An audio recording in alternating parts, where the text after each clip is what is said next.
अस्सलामुअलैकुम, मैं हूं नबीला सिंधु। अपना पसंदीदा शो देखने के लिए हमारा चैनल सब्सक्राइब करें और बर वक्त मालूमात के लिए बेल आइकन प्रेस करें।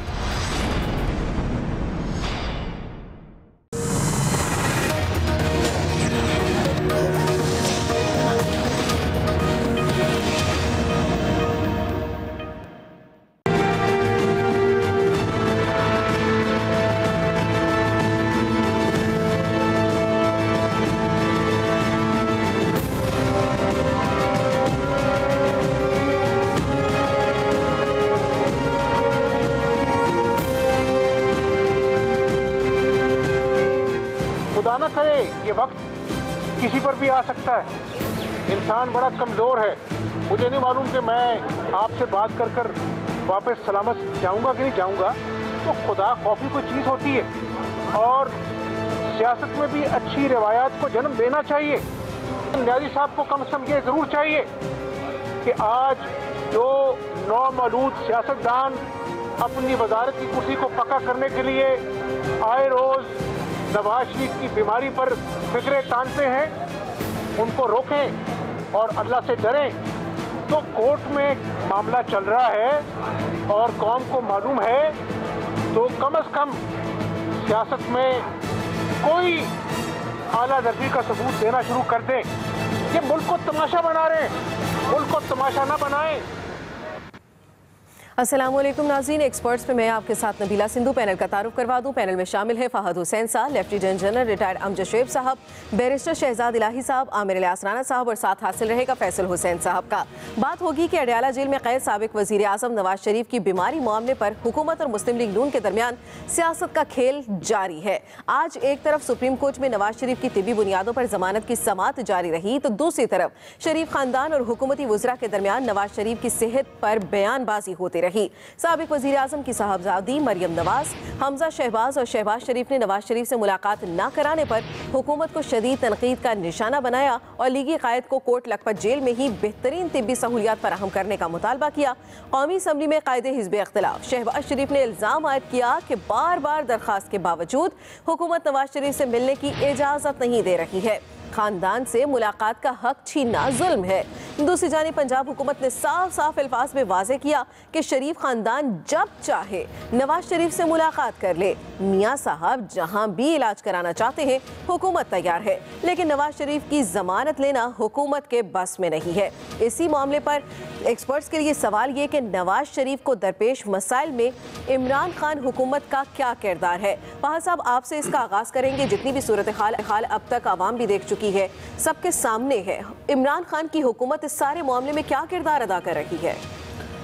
देखिए नबीला, इसमें दो बुनियादी इश्यूज़ हैं जो हमें नज़र आते हैं। पहला तो मियाँ नवाज शरीफ साहब की जो सेहत है, जो उनकी बीमारी है, जो उनका इलाज है, और उस हवाले से वो मेडिकल रिपोर्ट्स जो हैं उनका अदालत में जो मुवाजना होना है अगली हियरिंग में। पहली बात तो ये। दूसरा है कि मियाँ साहब से उनकी फैमिली की मुलाकात होना या ना होना, उसके ऊपर बयानबाजी होना और इस इशू के ऊपर हुकूमत और PMLN के दरमियान सियासत होना। अब अगर हम दोनों इश्यूज़ को अपने सामने रखें तो चंद एक कंक्लूजन्स जो हैं वो उभर कर सामने आते हैं। अगर मैं पहले वाले को देखूं तो उसमें देखें मियाँ साहब की जितनी बीमारी है उसके बुनियाद पर उनको बेल होनी चाहिए या नहीं होनी चाहिए, उसका फैसला जो है वो सुप्रीम कोर्ट कर लेगा। तो उसमें तो मज़ीद हम बात नहीं कर सकते, और वो जो भी फैसला होगा उसके नतीजे में या उनको बेल मिल जाएगी या बेल नहीं मिलेगी और मामला वहाँ पे ख़त्म हो जाएगा। जो दूसरा मामला है जो बयानबाजी का, मुलाकात कराने का या ना कराने का और उसके ऊपर सियासत करने का, इसमें मुझे ये लगता है कि जो गवर्नमेंट है वो कुछ सही तरीके से इसको हैंडल नहीं कर रही। देखिए यहाँ पे जो है वो परसेप्शंस की गेम भी चल रही है, यहाँ पे सियासत भी चल रही है। और ये इस वक्त हुकूमत जो पंजाब में भी हुकूमत है और जो सेंटर में भी हुकूमत है वो, और दूसरी तरफ मियाँ नवाज शरीफ जो कि बीमार हैं और जो कि जेल में हैं, इन दोनों में बराबरी नहीं है। यहाँ पे कोई इक्विवेलेंस नहीं है। और इस वक्त अंडरडॉग जो है वो मियां नवाज शरीफ है। हुकूमत जो मर्जी कहे, अगर बार बार अपोजिशन की तरफ से ये बात की जाती है कि हमें उनसे मिलने में मुश्किल हो रही है या उनकी बीमारी को सीरियसली नहीं लिया जा रहा, तो ये नैरेटिव जो है ये PMLN की इस इशू को और PMLN के कोर बेस को अलाइव रख रहा है। हुकूमत से जो नाकामी, जो फेलियर हो रहा है वो ये हो रहा है कि वो इस नैरेटिव को कंट्रोल नहीं कर पा रहे और वो सही तरीके से ये नहीं बता पा रहे कि जो शिकायत आ रही हैं वो कहाँ तक दुरुस्त है, कहाँ तक दुरुस्त नहीं है। आखिरी बात मैं करूँ कि अगर आप आज का एग्जाम्पल ले लें कि जो हुकूमती इंफॉर्मेशन मिनिस्टर शमशान बुखारी साहब, उनका सिर्फ ये कह देना कि जनाब वो जब चाहें आके मिलने काफ़ी नहीं है। उन्हें ये बताना पड़ेगा कि क्या वाकई में मियाँ साहब की फैमिली ने ये एप्लीकेशन दी कि हमें उनसे मिलना है, उस एप्लीकेशन को रिजेक्ट किया गया, और अगर रिजेक्ट किया गया तो क्यों किया गया, और अगर ऐसी कोई बात नहीं है तो क्या बात है। यानी नैरेटिव को डोमिनेट करने के लिए गवर्नमेंट को इंफॉर्मेशन देनी पड़ेगी, इंटेलिजेंटली घेरना पड़ेगा। वो इंटेलिजेंट तरीके से इस मामले को हैंडल नहीं कर रहे। ठीक है जनरल साहब, आपको भी लगता है कि ये मामला ठीक तरीके से हल नहीं हो पा रहा है और ना ही हुकूमत इस मामले को ठीक तरह से लेकर आगे बढ़ रही है, क्योंकि इसी तरह से इल्जाम तराशियां भी सामने आ रही हैं और बयानबाजियां भी सामने आ रही हैं, रुकावट कौन है? बिस्मिल्लाहिर्रहमानिर्रहीम। देखिए मसला ये है कि यहाँ पे दोनों तरफ से लगता है सियासत हो रही है। आपने सुना होगा पहले कि फवाद चौधरी साहब ने बड़ी दफा कहा कि इनकी सारी मर्जी यही है कि लंदन जाके इलाज करवाया जाए, लेकिन दूसरी तरफ यह है कि इनके खानदान से कम मैंने कभी नहीं सुना कि किसी ने कहा हो कि जिनको लंदन लेके जाना है। फिर यह है कि मियाँ साहब की अपनी जिद है कि वो बाहर इलाज नहीं कराना चाहते, वरना खानदान के मिलने मिलाने या ना मिलने का तो मसला ही खत्म हो जाता। उनकी अपनी जिद है जिसकी वजह से अकड़े हुए अंदर बैठे हुए हैं। अगर ट्रीटमेंट के लिए आपको फैसिलिटीज मिल रही हैं तो आप किसके साथ फेवर कर रहे हैं बाहर ना निकल के इलाज करवाने? आपका खानदान आपको कह रहा है, सारा खानदान सब कह रहा है। तो ये दोनों साइड पे एक ऐसा ड्रामा सा क्रिएट किया हुआ है जो बिल्कुल नाजायज, और मैं समझता हूँ कि इसकी गुंजाइश नहीं थी। मियाँ साहब को कोऑपरेट करना चाहिए था। हुकूमत इलाज मालिये की सहूलत की बात कर रही है, वो सहूलत बाहर मिल रही है। ना मिलने से कहीं बेहतर है कि बाहर आपको जो भी सहूलत मिलती है आप उसको अवेल करें, और खानदान भी मिलने मिलाने का काम कर सकता है। तो दोनों तरफ मैं समझता हूँ कि इनके फ्रांस ने कुछ अपनी अपनी सियासत है जिसकी वजह से इन्होंने एक हिजान क्रिएट किया हुआ है, और बजाय इसके कि मुल्क में जो आजकल के हालात, आपकी इकोनॉमी, बाहर से आपको थ्रेट्स आ रही हैं, दहशतगर्दी का वाकया हुआ है अभी बलूचिस्तान में, ये इशू हैं जिनके ऊपर कौम बात कर सकती। इन्होंने हमें उलझा के रखा हुआ अपने के चक्करों में, अपने किस्म अपनी जातियात से बाहर नहीं आने देते। ये मैं कम से कम मुझे तो बड़ी मायूसी होती है इनकी ये चीजें देख। ठीक है बैरिस्टर साहब, जिस तरह से बात की जा रही है, मरियम नवाज की जानिब से कल भी ट्वीट किया गया कि 5 रोज से मुझे मेरे वालिद से मिलने नहीं दिया जा रहा है। क्या इसके कानूनी पहलू क्या निकलते हैं? इस तरह से रोका जा सकता है मुलाकात करने से? और अगर आप मुलाकात करना चाहते हैं एक सजा याफ्ता मुजरिम के साथ, उसके लिए तरीक़ाकार क्या होता है? शहबाज शरीफ का बयान भी सामने आ गया, उन्होंने कहा वालिदा को भी नहीं मिलने दिया जा रहा, बेटी को नहीं मिलने दिया जा रहा, मेरी भी भाई से मुलाकात नहीं हो रही है, ये जुल्म हो रहा है। जो दावे किए जा रहे हैं, दावे किस जानिब के दावे दुरुस्त हैं? देखिए, कानूनी पहलू पर तो इस कॉन्टेक्स्ट में बात करना ही फजूल है, क्योंकि कोई कानूनी बात कर नहीं रहा। अगर कोई उनके कानूनी राइट्स वायलेट हो रहे हैं तो कोर्ट्स मौजूद हैं, वो वहाँ जाकर रादर देन गिविंग ट्वीट्स और कमिंग ऑन द प्रेस, वहाँ जाकर वो प्रेस करें। बुनियाद आपके सवाल से निकलती है असल में ये जो सारे इनके प्रॉब्लम हैं PMLN के या मियाँ साहब के, ये तो इनके अपने दौरे हुकूमत से चले आ रहे हैं। पैनामा केस, पहली कन्विक्शन, इनकी सेहत के जो इश्यूज़ हैं वो इस हुकूमत के तो नहीं आप डोर स्टेप पर ला कर दे सकते ना, वो तो सारे इनकी माजी के मामला चल रहे हैं। इस सारे कॉन्टेक्स्ट में इस सिटिंग गवर्नमेंट के लिए अलबत्ता ये बहुत ज़्यादा प्रॉब्लम्स क्रिएट कर रहे हैं, क्योंकि रियलिटी क्या है नज़र आता है। मुझे तो नज़र आ रहा है कि आपकी प्राइम मिनिस्टर की बड़ी ख्वाहिश है, उनकी बड़ी शदीद ख्वाहिश है कि वो मियाँ नवाज शरीफ को एक आम प्रिजनर की तरह ट्रीट करें, वो और उनकी हुकूमत, जो शायद बात दुरुस्त भी है, because he is an ordinary citizen of Pakistan, convict हुए हुए हैं। जो भी कानून में लिखा है, अगर एक दिन थर्सडे को मुलाकात होनी चाहिए, एक मखसूस मुद्दत की मुलाकात होनी चाहिए, एक तरीक़ेकार से मेडिकल ट्रीटमेंट होनी चाहिए, अंदर से और काफ़ी हद तक बाहर से उनकी ये इजहार तो नज़र आता है कि वो इस तरह ट्रीट करें। प्रॉब्लम ये है कि ये अपनी ख्वाहिश पे पूरी तरीके से अमल कर नहीं सकते, क्योंकि Mian Nawaz Sharif is not just an ordinary citizen unfortunately in that context. वो 3 दफ़ा प्राइम मिनिस्टर रह चुके हैं। इस वक्त जो पार्टी है, लीडर ऑफ ऑपोजिशन उनकी जमात का है in the both national assembly and the Punjab assembly. तो इन सारे कॉन्टेक्स्ट में वो फिर ऑर्डिनरी सिटीजन की तरह ट्रीट नहीं होते। अच्छा, गवर्नमेंट ऑपोजिशन के प्रेशर में, और यहाँ तो लग रहा है कि मियाँ साहब की हेल्थ के ऊपर तो सारी ऑपोजिशन जमातें शायद इकट्ठी हो गई हैं, और ना सिर्फ PMLN को इनको सेटिस्फाई करना पड़ता है, पीपल्स पार्टी भी एहतजाज करती है अगर वो कोई इकदाम ना लें, तो उनके प्रेशर में आकर वो कंसेशन देते हैं। अच्छा, जब वो कंसेशन देते हैं तो जो उनकी कोर कंस्टिट्यूंसी है उसको लगता है कि ये अपने आइडियल्स को बिट्रे कर रहे हैं, and they are being soft which is against their own, उनका जो मंशूर था या जो उनके मैनिफेस्टो था। और जो वो कंसेशन देते हैं वो PMLN और पीपल्स पार्टी को भी कुछ नहीं लगता, वो भी उसको ले भी लेते हैं और तनकीद भी करते हैं, और बल्कि इसको वीकनेस देखकर और ज़्यादा कंसेशंस डिमांड करते हैं। तो ये जो सारी बातें जो अब बयानबाजी भी अभी हो रही है, ये भी सारी उसी का कॉन्टेक्स्ट है।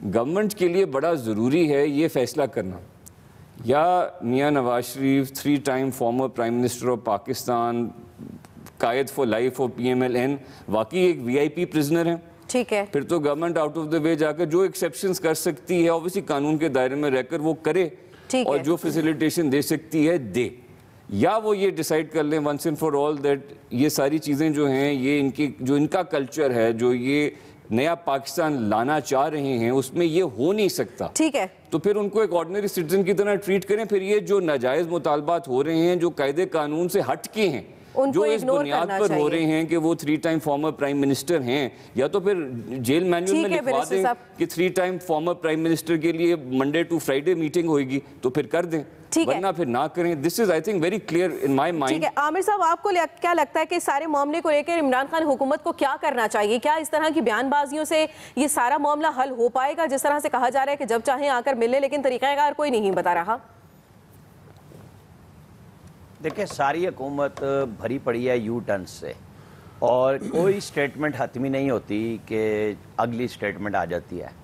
अब आप देखें कि जिसको वसीम अकरम प्लस लेके आए, अब जून के बाद उसकी छुट्टी का फैसला कर चुके, कैसे करेंगे वो अब इनके गले पड़ा हुआ है कि अच्छा किसको CM को लाएंगे, जब एक आदमी कर ही नहीं सकता था, उस बेचारे ने ज़बरदस्ती उससे कबूल करा ली, और अब वो इनका मसला बन गया है। इसी तरह नवाज शरीफ का इशू है कि आप इसको सुप्रीम कोर्ट से जब तक इनकी अपीलें हतमी तौर पे तय नहीं हो जाती, आप इनको हतमी कैदी ना कहें कि जी कैदी है, मुजरिम है, फलां है, डिमका है। उनकी अपीलें भी लगी हुई हैं, अपीलें भी आनी हैं, और पहले भी सस्पेंड सज़ा हो चुकी हुई है, और अब दूसरे केस में उनकी अपील गई हुई है। जहाँ तक ये है कि जी इलाज मालजा, ज़ाहिर है सियासत हर एक का हक है, गवर्नमेंट भी कर रही है और अपोजिशन भी कर रही है। आप आसिफ अली जरदारी को और बिलावल को कल बुला रहे हैं नैब में, आपके ख्याल में वो वहाँ चूरी खाने जाएंगे? वो आपको कोई तोहफा देंगे कि जी नैब में आप उन्हें बुला रहे हैं, वो ज़मानतें करा के जा रहे हैं, और फिर आपको कानून साजी भी करनी है, आपको पाकिस्तान के अंदर FATF का मसला है, IMF के साथ मामलात हैं, कानून साजी आप टकेगी नहीं कर सकते जब तक आप अपोजिशन को साथ नहीं लेते। फिर आपको बारगेनिंग करनी पड़ती है, कभी आप कहते हैं जी हमें फौजी अदालतों में तोसी चाहिए, जिस पे वो तो अपोजिशन तो कर चुकी कि जी हम तैयार हैं बात करने के लिए। नून गवर्नमेंट अपने अंदर से नहीं फैसले कर पा रही कि क्या करेंगी। नवाज शरीफ के लिए पहले ये जिना हॉस्पिटल गए, फिर सर्विसेज हॉस्पिटल, फिर वहाँ पर एक गायनी वार्ड ढूंढ लिया। ये तो ड्रामा इस गवर्नमेंट ने किया ना। इसी बुनियाद पे ये बात हुई कि जब PIC पहले हाथ में मौजूद था, वहां क्यों नहीं गए, वहां सिर्फ टेस्ट कराने क्यों गए, आपने दाखिली क्यों नहीं करा दिया ताकि ये सारा मसला ही ना होता। तो क्या गवर्नमेंट अंदर से नवाज शरीफ के साथ मिली हुई है? क्या है? ये है ना अहलियत, ये है काबिलियत ना होना, क्योंकि तय नहीं कर पा रहे कि हमने हतमी तौर पर नया पाकिस्तान कौन सा रखना है। ना ये पुराने पाकिस्तान के साथ है, ना इन्होंने जो लोगों को ख्वाब दिखाया है पुराने नए पाकिस्तान का, ठीक है आमिर साहब, ताबीर इनको मिल रही है कि किस तरह करें।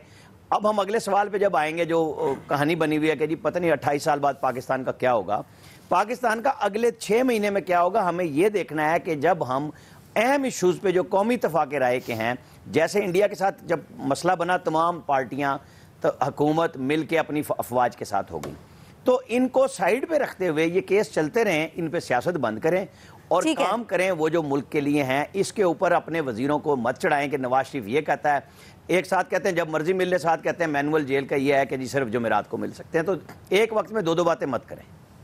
ठीक है फैसल साहब, एक वक्त में दो बातें नहीं करनी चाहिए, इससे मामला ज्यादा पेचीदा होता चला जा रहा है। और जिस तरह से सियासतदानों को इस पर सियासत करने का मौका मिल रहा है दोनों पार्टियों को, क्या ये तरीकेकार ठीक है? और वाकई क्या इमरान खान हुकूमत अभी तक इस बात का तयन ही नहीं कर सकी कि इस केस को हैंडल कैसे करना है?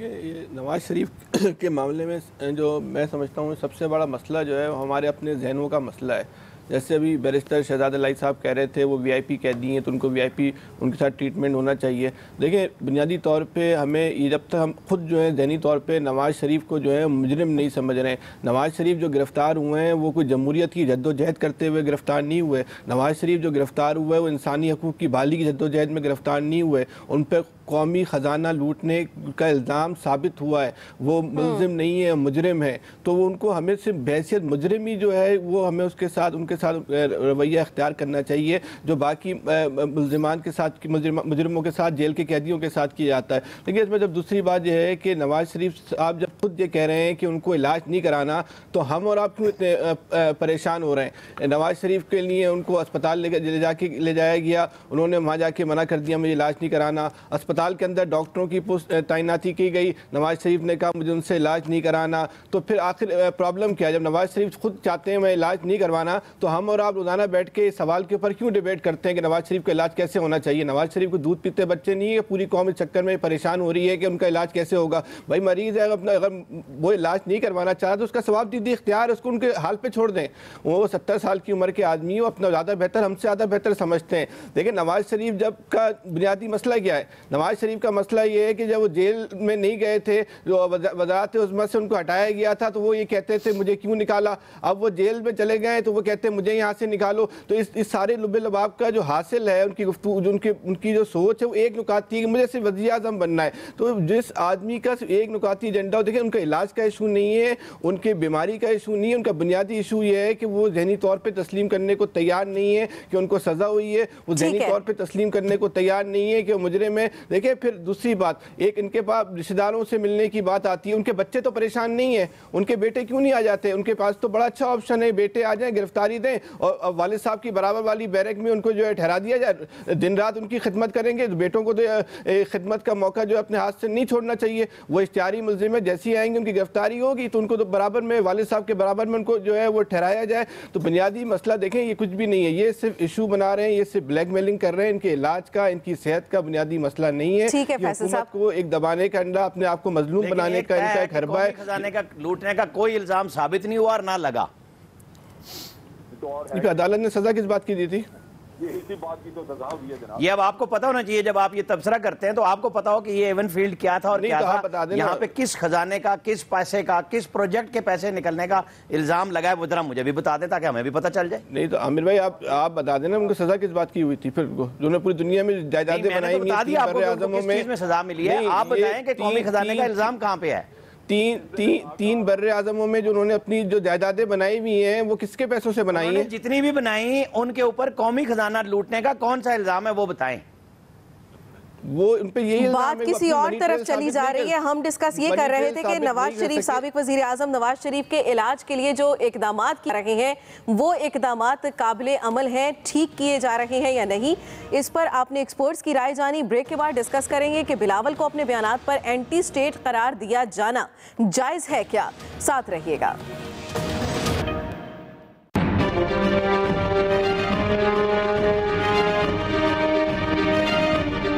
मैंने कहा बच्चा है, बच के खेले। मैं अल्फाज दोहरा रहा हूं सारी कौम के सामने, और ये ना हो कि उसकी सियासी मौत वाक़ हो जाए। बिलावल ने 2 दफा हमले किए हैं, दोनों दफा लोग बीच में पड़े हैं, मैंने कहा जाओ छोड़ दिया, माफ किया। तीसरी दफा के बाद गुंजाइश नहीं। मेरे सिर्फ इलेक्शन कैंपेन के अंदर देख कि किन तंजीमों ने मेरी हिमायत का ऐलान किया, और उनमें से एक का मैसेज मुझे भी दोबारा है, जो ये वो तंजीमें हैं जो शिकार रही हैं, ये वो फिके हैं पाकिस्तान के जो शिकार रहे हैं दहशतगर्दी का। उन्होंने मेरी इलेक्शन कैंपेन में सिर्फ खोल के नहीं, जिस दिन ये इल्ज़ाम लगा ना तो अगले दिन मेरे पास मैसेज आया वहाँ से, उन्होंने कहा जी हम आपके साथ आज भी खड़े हैं, मगर आप चाहते हैं तो हम स्टेटमेंट भी देने को तैयार हैं आपके लिए। पीपल्स पार्टी के चेयरमैन बिलावल भुट्टो जरदारी कलअदम तंजीमों के हवाले से अपने मौक़िफ़ पर डट गए और एक बार फिर कलअदम तंजीमों से ताल्लुकात रखने वाले विफाकी वज़रा को बरतरफ करने का मुतालबा कर दिया। आज जाले कायद ने सोशल मीडिया पर विफाकी हुकूमत पर कत्ल की धमकियों का इल्ज़ाम लगाया और कहा कि वज़रा की बरतरफी के जायज़ मुतालबे पर हुकूमत की जानिब से नैब नोटिस और मुल्क दुश्मन करार दिया जा रहा है, लेकिन ऐसे हथकंडे मुझे अपने असूली मौक़िफ़ से नहीं हटा सकते हैं। उन्होंने वाज़ेह किया कि हुकूमत को इंतहा पसंदी के खात्मे के लिए तरबियती कैंपों की हिमायत करने वालों को विफाकी काबीना से निकालना पड़ेगा, जबकि दूसरी जानिब तहरीक इंसाफ के रहनुमाओं ने बिलावल भुट्टो जरदारी को तनकीद को उन्हें आड़े हाथों लिया, उन पर तनकीद भी की और विफाकी वज़ीर ख़जाना असद उमर ने इलेक्शन में कलअदम तंजीमों की हिमायत लेने का इल्ज़ाम मुस्तरद करते हुए कहा कि बिलावल ऐसे बयानात से पाकिस्तान मुखालिफ हलकों को खुश करने की कोशिश कर रहे हैं। इसी मुनासबत से एक्सपर्ट्स के लिए सवाल, और जनरल साहब आपसे इसका आगाज़ करेंगे कि बिलावल को अपने बयानात पर एंटी स्टेट करार दिया जा रहा है, क्या ये जायज़ है? देखिए, बिलावल एंटी स्टेट है या नहीं, लेकिन बयानात एंटी स्टेट हैं। ठीक। आप FATF में आपका केस चल रहा है, आपका इंडिया का एक बयानिया है जो आप भुगत रहे हैं, और ना कोई इंडिया ने कभी सबूत दिया इन चीजों का, ना ही कोई और किसी ने कभी सबूत दिया, और नतीजा ये कि 3 दफा हाफिज सईद को आपने बंद किया, अदालतें छोड़ देती हैं क्योंकि सबूत कोई नहीं होता। अब यही हुकूमत एक सीरियस एक्शन कर रही है जिसमें कि एक प्लान बनाई थी 2016 में, उसके मुताबिक एक्शन हो रहा है। पहली हुकूमतों ने तो ये भी नहीं किया। तो अब इन हालात में ऐसे बयान देना जिससे मुल्क के लिए मुश्किलात पैदा हों, क्या ये मुनासिब है? मेरे ख्याल में ये मुनासिब काम नहीं है। और फिर जो बातें ये करते हैं कि जी मैंने इस्तीफे मांगे तो उस पर हमें नैब की तरफ धकेल दिया। भाई, ये आपकी अपने करतूतें हैं जिनकी वजह से आप नैब शैब को भुगत रहे हैं। आपको नहीं पता कि आपके बाप के पास ये पैसा इतना जो है वो कहां से आया है, कौन से कारोबार हैं उस शख्स के। ये चीजें जो हैं ये इनको खुद देखनी चाहिए। इनको पोलिटिसाइज करने में कभी 18वीं तरमीम का नारा लगा देते हैं कि जी 18वीं तरमीम खतरे में। और भाई, 18वीं तरमीम तो पार्लियामेंट के अलावा बदल ही कोई नहीं सकता, और आज की हुकूमत तो है ही नहीं इस पोजीशन में कि 18वीं तरमीम को बदले। तो ये सारा ड्रामाबाजी है। सिर्फ असल किस्सा रोना वही है जो करप्शन इनके गले पड़ी हुई है। वो भी अल्लाह जाने इनका फैसला होता है। कल मुझे तो लगता है ये छूट ही जाएंगे उसमें से, जिस तरह ये इनको पॉलिटिकल सपोर्ट मिल रही है हर तरफ से। तो ये कोई हमें, मेरा ख्याल है कि इन चीजों के ऊपर किसी गलतफहमी में नहीं पड़ना चाहिए। है करप्शन जिसका रोना रो रहे हैं। ठीक है आमिर साहब, इस तरह के बयानात और इस तरह की स्टेटमेंट देने का मतलब या उसके पसे पर्दा कहीं ये बात तो नहीं कि आपके अपने ऊपर लगे हुए जितने इल्जामात हैं और जिन सारी सूरत हाल का आपको सामना है उनके ऊपर बात ना की जाए? देखें, जब एक बयानात या बयान एक सियासी लीडर दे और उसमें एहतियात न रखे तो उस पर क्वेश्चन उठते हैं। लेकिन ये सवाल उस वक्त नहीं उठा, उसको बहुत मज़े से लिया गया जिसमें जनरल साहब कह रहे थे साबका हुकूमतों ने नहीं किया। 2016 साबका हुकूमत में ही नेशनल एक्शन प्लान बना था। उस पर हम बहस भी कर सकते हैं कितना अमल हुआ, किसने किया, किसने नहीं होने दिया, क्या हुआ। लेकिन उस वक्त मोदी का यार कह के आज़ाद कश्मीर में लॉन्च कैसे किया गया बिलावल को नवाज शरीफ के ऊपर, जब वो वहाँ पे लंदन में हॉस्पिटल में अपना ऑपरेशन करा रहे थे हार्ट का। किसी ने नहीं कहा ना उस वक्त सारे खुश थे। तो आज उसकी ज़ुबान पे आप पाबंदी की बात करते हैं, दूसरी करते हैं। वो आइन के आर्टिकल 7 के तहत जो स्टेट है हमारी, वो पार्लियामेंट है, वो 4 सूबाई असम्बलियाँ हैं और फिर 5 हुकूमतें हैं। उसमें वो सबसे बड़े इदारे का रुकन है। अगर वो इस्लाह की बात कर रहा है उसको उस तरफ ले जाएं, बजाय बयानिए की कहानी बनाने के। हम बहुत बयानिए भुगत चुके हैं और हम बहुत सारे बयानिए बदल चुके हैं। अब हमारा FATF है, IMF है, दुनिया भर से हमारा जो मुज़ाकरा हो रहा है, बात हो रही है, हमें स्ट्रेट बात करनी चाहिए। ठीक है, उनके ऊपर एक प्रेशर है, करप्शन का जवाब उनको देना है। कल वो बाप बेटा पेश हो रहे हैं, 29 मार्च तक उनकी जमानतें हाई कोर्ट ने कर दी हुई हैं, वो ख़त्म कर देंगे, वो अरेस्ट हो जाएंगे या इन्वेस्टिगेशन में चूँकि वो आ रहे हैं। JIT की तमाम चीज़ें तैयार है, वो जो कुछ होगा उसके ऊपर हम ये कोई 10 दफ़ा बात कर चुके हैं। जब आप वज़रा की ज़ुबान को नहीं रोकते तो आप सियासत खुद करते हैं और सियासत में ठीक ठाक केस को लाके खराब करते हैं। जब आप खराब कर देते हैं तो फिर आप कहते हैं जी ये डाकू हैं, ये चोर हैं, और हम बात करते हैं तो ये चीखते हैं। ये नहीं होना चाहिए। आप स्टेट के इदारों को काम करने दें। जो सबूत आ चुके हैं उनको चलने क्यों नहीं देते? आप हिस्सा डालने की कोशिश क्यों करते हैं? और जब आपके ऊपर एक जवाबी बयानी आता है तो फिर आपको तकलीफ होती है। फिर आप कहते हैं हमारे दौर में नहीं हुआ, ये तो उस दौर में था, ये पहले था, हमने अभी तक कुछ नहीं किया। भाई, फिर आप ये बयानियां बनाते क्यों हैं?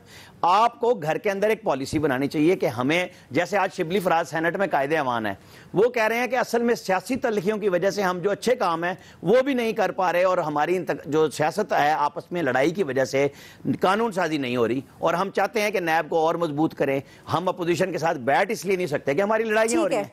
तो भाई जो अच्छे एलिमेंट्स आपकी सियासत में मौजूद हैं, पार्लियामेंट में मौजूद हैं, उनकी सताइश भी करनी चाहिए और इस तरह के बयान से गुरेज भी करना चाहिए। बैरिस्टर साहब, जिस तरह से बात की जा रही है, सो पूरी दुनिया देख रही है कि पाकिस्तान कितना संजीदा है। ऐसे मौके पर इस तरह के रवैये सामने आना, क्या ये नुकसान नहीं पहुंचा सकते हैं आप जो अच्छा काम करना जा रहे हैं उसको? देखिए, किसी के बयान से मेरा ज़ाती नहीं ख्याल कि पाकिस्तान को इतना नुकसान पहुंच सकता है। अगर वो हक़ाइक़ से बिल्कुल ही कोई बरक्स हो या बिल्कुल ऑपोजिट हो, अगर उसमें कुछ सच्चाई हो, उससे आपको कोई तकलीफ़ पहुंचे या कोई नुकसान पहुंचे, तो फिर उस बंदे को तनकीद का निशाना बनाने के बजाय हमें अपने गिरबान में झांक लेना चाहिए। कभी कभार ये भी मुनासिब होता है।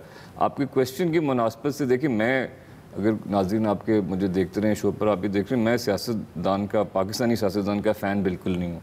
मेरी ज़ाती राय में, जो मैंने काफ़ी दफ़ा आपके शो पर इजहार भी किया है, कि वो मुझे शॉर्ट साइटेड लगते हैं, सेल्फिश लगते हैं, दे लैक मैच्योरिटी। लेकिन मैं ये मानने के लिए नहीं तैयार कि किसी मेन स्ट्रीम पॉलिटिकल पार्टी का कोई लीडर हो वो एंटी स्टेट हो। This I can not believe कि हमारी पाकिस्तानी अवाम इतनी अक्सरियत में एंटी स्टेट लोगों को भेज रही है असेंबलियों में, ये नहीं मैं मान सकता। एंटी गवर्नमेंट होना, एंटी इस्टेब्लिशमेंट होना, एंटी आर्मी भी होना या एंटी जुडिशरी भी होना based on some personal or perceived slights cannot and should not be equated with being anti-state। और अभी महीना पहले जब एक्चुअल स्टेट को कोई धमकी नज़र आई है, तो आपने देखा है कि सारी पॉलिटिकल पार्टीज यकजा हुई हैं और स्टेट की हिमायत में आई हैं, पाकिस्तान की हिमायत में आई हैं। तो ये बयानबाजी या इस तरह की एलिगेशन इतनी लूसली और इतनी लाइटली किसी मेन स्ट्रीम पॉलिटिकल पार्टी के लीडर के लिए मेरा ज़ाती ख्याल है इस्तेमाल नहीं करनी चाहिए। आगे अगर उन्होंने कोई बयान दिया है जो गलत है, जो फैक्चुअली इनकरेक्ट है, तो हकाइक सामने लाकर उनके ऊपर फेंकें और कहें कि ये देखें आप झूठ बोल रहे हैं। बिल्कुल, उस बात को साबित कर देना चाहिए, वाज़े कर देना चाहिए। फाहद साहब, जिस तरह से असद उमर ने तो तरदीद कर दी कि इस तरह की कोई बात नहीं है, दूसरी जानिब बिलावल जो है वो अपने मौके पर डट गए हुए हैं।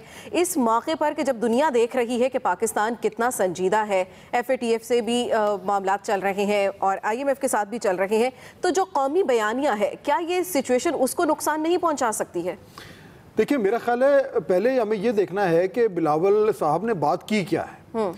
अगर तो वो ये कह रहे हैं कि ऐसे वुज़रा जो इन कलदम तंजीमों के हामी हैं उनको काबीना से निकाला जाए, तो वो जो इस वक्त का मौजूदा बयानिया है उसकी ऐन मुताबिकत कर रहे हैं। पहला बयानिया ये था जो पिछले 30 साल से या 40 साल से हमारे यहाँ चल रहा है कि ये जिहादी तंजीमें हैं। अब उन्हीं जिहादी तंजीमों को हम कहते हैं कि ये कलदम तंजीमें हैं। ये जो नाम हमने चेंज किया है ये उस नए बयानिया की रिफ्लेक्शन है। प्रॉब्लम ये हो रहा है कि जब 30 साल से हमने एक सर्टन बयानिया रखा और हमने सारी कौम को ये कहा कि ये जो तंजीमें हैं ये बिल्कुल दुरुस्त काम कर रही हैं और ये एक नोबल कॉज है, हमारा जो नेशनल इंटरेस्ट है उसको आगे बढ़ा रही हैं, तो हम तमाम पूरी कौम जो है वो 30 साल से उस बयानिए के ऊपर बढ़ी हुई है।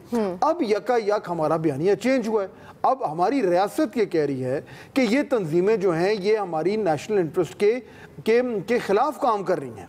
अब हमारी रियासत ये कह रही है कि इन तंजीमों को हमें न सिर्फ कलअदम करना है बल्कि इनको हमने बहुत हद तक डीमोबिलाइज और डी रेडिकलाइज करना है। बिल्कुल। लेकिन अब भी बहुत सारे अक्सरियत शायद हमारी ये है लोगों की और सियासतदानों की और लीडर्स की जो इस नए बयानिए को समझ नहीं पा रही। तो बिलावल साहब ने तो वो बात की है जो इस वक्त पाकिस्तान की रियासत कह रही है कि हमारा नेशनल इंटरेस्ट है, और ये कहना कि बिलावल के बयानिए से हमारा FATF का मामले जो है वो कमज़ोर होगा या कोई और नुकसान होगा, ये पाकिस्तान की रियासत के नए बयानिए को रद्द करने के मुताबिक यानी कि उसको रद्द करता है। तो ये कन्फ्यूजन जो इस वक्त पाकिस्तान की बयानियों की चेंज करने की वजह से हुई है, ये तमाम तर जो रिएक्शन आ रहा है ये उस कंफ्यूजन की रिफ्लेक्शन है। ठीक है फैसल साहब, क्यों ये कंफ्यूजन क्रिएट हो गई, ये क्यों नहीं समझ पा रहे हैं? जी जनरल साहब, बाद में 1 मिनट दीजिए इस पे। जी ठीक है, फैसल साहब को पॉइंट ले लें फिर उसके बाद आप कर दूं। जी जी जी जी कर दें जनरल साहब, आप कर दें वजाहत। देखिए बात यह है, फाद को मैं समझाने की, जो फाद ने पॉइंट किया है, देखिए जो बयान है उसका, उसमें उन्होंने कहा है कि इस हुकूमत के होते हुए इन कलदम तंजीमों को खत्म नहीं, या इनका नहीं कुछ भी किया जा सकता, ये मिले हुए अंदर से, और ये इसी तरह चलता है। ये बयानिया है जो कि इंडिया कह रहा है कि जी पाकिस्तान आई वॉश कर रहा है, हमें कह रहे हैं कि जी ये ऑलरेडी इंडिया ने कहना शुरू कर दिया हुआ है कि जी आई वॉश हो रहा है, ये हमें कह रहे हैं कि उनके खिलाफ एक्शन ले रहे हैं, ये कुछ नहीं कर रहे। और ये वो चीज है जो कि आपके आड़े आ रही है। ठीक है, आपका पॉइंट आ गया। इंडिया की जानिब से भी तो इस तरह के बयान जो है वो वक्तन फवक्तन सामने आते ही रहते हैं। फैसल साहब देखें, इसको बहुत आसान लफ्ज़ों में समझे। देखें, पाकिस्तान में मोदी का यार कौन है, सबसे पहले बात जो है बिलावल भुट्टो को मालूम चली, बाद में तो इमरान खान ने बिलावल भुट्टो की लाइन को टो किया। इस वक्त कालादम तंजीमों के साथ जो है वफाकी कौन कौन से वफाकी वज़रा के रास्ते हैं, ये बात जो है बिलावल भुट्टो को मालूम चली। लेकिन बिलावल भुट्टो, उनकी पार्टी की 5 साल हुकूमत रही, उनको अपने वालदा के कातलों का मालूम नहीं चल सका कि उनकी वालदा को किसने कत्ल किया था। उनको अपने मामू मुर्तज़ा भुट्टो के कातलों का नहीं मालूम चल सका कि मुर्तज़ा भुट्टो को जो कत्ल किया गया था उनको पकड़ते, उनको सज़ा दिला देते। तो वो अपने घर के मामला में तो बहुत बेखबर और लाइल्म है, लेकिन उनको ये पता है कि पाकिस्तान में मोदी का सेटअप कौन चला रहा है, कालाधन तंजीमों के साथ किसके राब्ते हैं। देखिए इस वक्त पाकिस्तान को, इस वक्त चाहे पीपल्स पार्टी हो, मुस्लिम लीग हो, अब ये बार बार बात कही जाती है, तसलसल आ जाता है, लेकिन हकीकत सिर्फ एक नुकता है कि मुस्लिम लीग की भी एक नुकाती सियासत है कि नवाज शरीफ को बचाना है, पीपल्स पार्टी की भी एक नुकाती सियासत है आसिफ जरदारी को बचाना है। तो बिलावल भुट्टो ने बेसिकली जो है हुकूमत को ब्लैकमेल करने के लिए ये बयान दिया है, दुनिया को मैसेज दिया है कि इस वक्त ये पाकिस्तान जो है वो में जो दहशतगर्दों के खिलाफ जो मौजूदा हुकूमत है वो ऑपरेशन नहीं करना चाहती, बल्कि जो कालाधन तंजीमें हैं जिनको दुनिया दहशतगर्द कह रही है, इनको हुकूमत की आर्शिद बात हासिल है, तो इस हुकूमत के ऊपर से जो है वो आलमी दुनिया जो हाथ हटाए। तो उनका बुनियादी नुकता जो बिलावल भुट्टो का वो भी एक नकाती है कि किसी तरह जरदारी के खिलाफ जो कार्रवाई ना हो। बाकी आप ठीक है, इसीलिए इस तरह के मामलात पर जो है सियासत शुरू हो जाती है और जो असल मुद्दा है वो पसे पर्दा चला जाता है। ब्रेक लेंगे, ब्रेक के बाद बढ़ेंगे अगले सवाल की जानिब, साथ रहिएगा। आलमी बैंक की एक ताज़ा रिपोर्ट आई और उस रिपोर्ट में माशी इस्तेहकाम के लिए आबादी में कमी को ज़रूरी करार देते हुए वाज़ेह किया कि अगर हुकूमत आबादी में इजाफे की शरह निस्फ पर ले आए तो अगले 28 साल में पाकिस्तानी मईशत का हजम 2000 अरब डॉलर तक पहुँच जाएगा। एक्सपर्ट से सवाल और मुख्तसर सी राय कि क्या पाकिस्तान की डामाडोल मईशत को सबसे बड़ा चैलेंज आबादी का है? आमिर साहब, आपसे इसका आगाज़। सबसे पहला हमें चैलेंज है सियासी माहौल में इस्तेहकाम जंग का ना हो। 130 अरब डॉलर का हम नुकसान अफगान जंग दूसरी में कर चुके हैं, 33 अरब डॉलर की अमरीकी इमदाद अलावा आई है।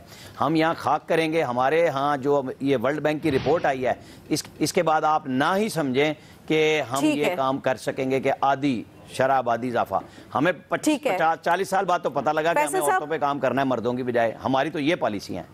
ठीक है फैसल साहब। देखिए असल इशू ये नहीं है कि आपकी आबादी कितनी बढ़ जाएगी। ठीक है, आबादी का बढ़ना भी एक बहुत बड़ा मसला है, लेकिन इस वक्त भी हमारी जितनी आबादी है हमें इस वक्त ये देखना होगा कि उसमें कारआमद लोग कितने, रियासत के लिए, स्टेट के लिए, माशरे के लिए कितने फ़ीसद लोग हैं जो कारआमद हैं, ज़हीन हैं। अगर उनका क्या तनासुब है जो माशरे के अंदर जो है वो अपना किरदार अदा कर रहे हैं। खाली कचरा होने से जो है आबादी बढ़ जाए या कम हो जाए उससे हल नहीं होगा। कारआमद लोग, माशरे के अंदर कारआमद लोग तैयार करने होंगे, सोसाइटी की बेहतरी के लिए काम करें, सोसाइटी के लिए बेहतर करना होगा। जनरल साहब जी, ये सिर्फ एक मसला ये अकेला नहीं है जिसकी वजह से इकोनॉमी में इश्यूज हैं। हमारे और भी बहुत सारे इश्यूज हैं। हमने अभी ना तो हमने अपनी इंपोर्ट्स कम की हैं, ना एक्सपोर्ट बढ़ाने की तरफ तवज्जो है, और इसी तरह जो लॉसेज हम दे रहे हैं, हमारी गवर्नमेंट एंटिटीज हैं, प्राइवेटाइजेशन नहीं हो रही, तो इकोनॉमी के इश्यूज तो बहुत ज्यादा हैं। लिहाजा ये सिर्फ एक पे कह देना कि इससे ये हो जाएगा, वो मेरा नहीं ख्याल कि ये एक ऐसा। ठीक है फाज साहब, क्या सिर्फ इस एक मसले पर काबू पाकर हम मईशत को बेहतर कर सकते हैं? देखिए, मईशत पे काबू पाने के लिए जो रोड मैप है वो सारों के सामने है, उसमें कोई ढकी छुपी बात नहीं है, ना ही उसमें कोई सीक्रेट्स हैं, सबको पता है क्या करना है। असल चैलेंज अगर कोई है तो वो ये है कि उस पर अमल दरामद कैसे होगा, और उसका अंदाजा हमें अगले 6 महीने में हो जाएगा जब IMF के बाद, IMF से हमारा एग्रीमेंट साइन होगा, उसके बाद जो कुछ करना है हम उसको किस तरीके से निपटते हैं, उससे हमें आइडिया हो जाएगा कि हमारे पास कितनी कैपेबिलिटी है। ठीक है बैरिस्टर साहब। I think it might be an oversimplification. अगर आप एक चीज़ देखें, 1947 से लेकर 71 तक ईस्ट पाकिस्तान या बांग्लादेश में आबादी हमसे ज़्यादा थी और मईशत हमारी बेहतर थी। 1971 से लेकर आज देखें, आज हम माशाल्लाह 20-22 करोड़ पर पहुँचे हुए हैं और हमारी मईशत का हाल देख लें। और बांग्लादेश ने इकदाम लिए आज बांग्लादेश की पॉपुलेशन 167 मिलियन है, हमसे कुछ 40 मिलियन कम, और उनकी मईशत हमसे कहीं ज़्यादा बेहतर है। तो सर्टनली इसका एक फैक्टर ज़रूर है, मईशत और पॉपुलेशन का एक रोल है जो इस सिंपल एक स्टेटिस्टिक से आपको नज़र आ जाएगा। ठीक है, एक्सपर्ट्स की राय आपने जानी। आज पर से इतना ही, दीजिए इजाज़त, अल्लाह के बाद।